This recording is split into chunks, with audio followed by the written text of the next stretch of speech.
সকল অশান্তির দুইটা মূল আছে, আরেকজনের সাথে নিজেকে তুলনা করা, আরেকটা হলো আরেকজনের কাছে কি করা, আশা করা। মানুষের চাইতে বেশি আশা করা উচিত না।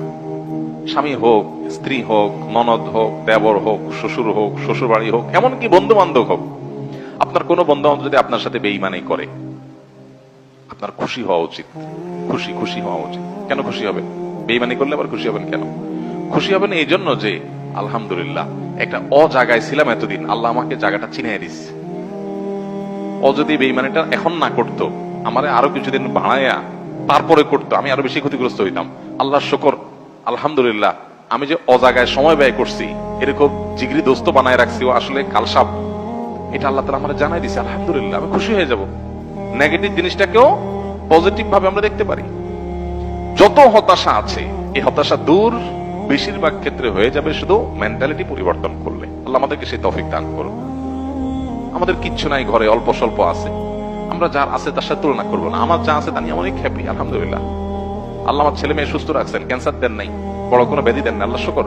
কিন্তু কাউকে ক্যান্সার দিয়েছেন, আলহামদুলিল্লাহ আল্লাহ তাআলা আমাকে মরার আগে তওবা করার সুযোগ দিয়েছেন। একটা ওয়ার্নিং আসছে, আমি এখন প্রস্তুতি নিয়ে যেতে পারি। অনেকে হঠাৎ চলে যাচ্ছে অ্যাক্সিডেন্টে, সেটা প্রস্তুতি নিতে পারে নাই। খারাপ কাজ করতে করতে গুনাহের পথে রাখতে তওবা করার আগে সে চলে গেল। আলহামদুলিল্লাহ আমাদের একটা ওয়ার্নিং পিরিয়ড পাইছি, এই সুযোগে আমি তওবা করে আমার আখিরাতটাকে সুন্দর করে যেতে পারি। প্রত্যেকটা নেগেটিভ জিনিসকে পজিটিভ দেখা যায়। বিশেষ করে আজকালকার যে হতাশা, এগুলো বেশিরভাগই হলো আমাদের অনেক খাই স্বভাবের কারণে। আমরা ভাবখানা, আমি এরকম অনেক মানুষ দেখেছি, ব্যক্তিগতভাবে আমি পরিচিত অনেক মানুষের সাথে, নাই ভাই কিচ্ছু নাই, ব্যবসা বাণিজ্য অবস্থা একবারে খারাপ। এরপরে দেখা গেল ছেলে ফেলে নিয়ে, বাচ্চা কাচ্চা নিয়ে উনি ব্যাংকক গেছে ঘুরতে। ভাই ব্যাংকক গেছেন ঘুরতে, আপনার না খুব অসুবিধা? ভাই এইটা তো 10-20-50 লাখ তো অ্যাকাউন্টে আছে, এটা তো কোনো ইয়ে না। আমি কোটি কোটি টাকার যে ব্যবসা আছে আমি সেটা কথা বলতেছি, ফ্যাক্টরি গুলো বন্ধ, হামতা, কিন্তু ওনার সব চলতেছে। মানুষের চাহিদা যত বাড়ে সে তত দুঃখী হয়, চাহিদা যত কমে সে তত সুখী হয়। এই জন্যই কানাআত বা অল্প তুষ্ট থাকার শিক্ষা নবী সাল্লাল্লাহু আলাইহি ওয়াসাল্লাম দিয়েছেন। মুসলমান কখনো খাই স্বভাবের হবে না। যত বেশি খাই স্বভাব হবে, যত বেশি অন্যের কাছে আশা থাকবে, তত বেশি আপনি দুঃখী হবেন।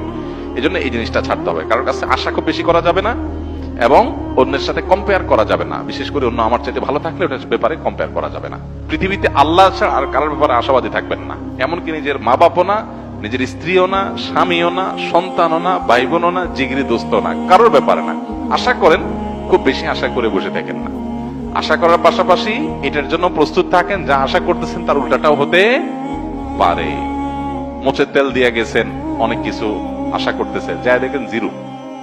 হাইসা দিবেন যে আমি তো বোকা ছিলাম, এই জায়গায় আমার নসিবিটা বরাদ্দ ছিল না, অথচ আমি মোচের তেল দিয়ে আসছি। ভাও, কাঁঠাল খাওয়ার জন্য মোচের তেল দিয়ে আসছি, এসে দেখি কাঁঠালই নেই, কাঁঠাল পুরোটাই নষ্ট।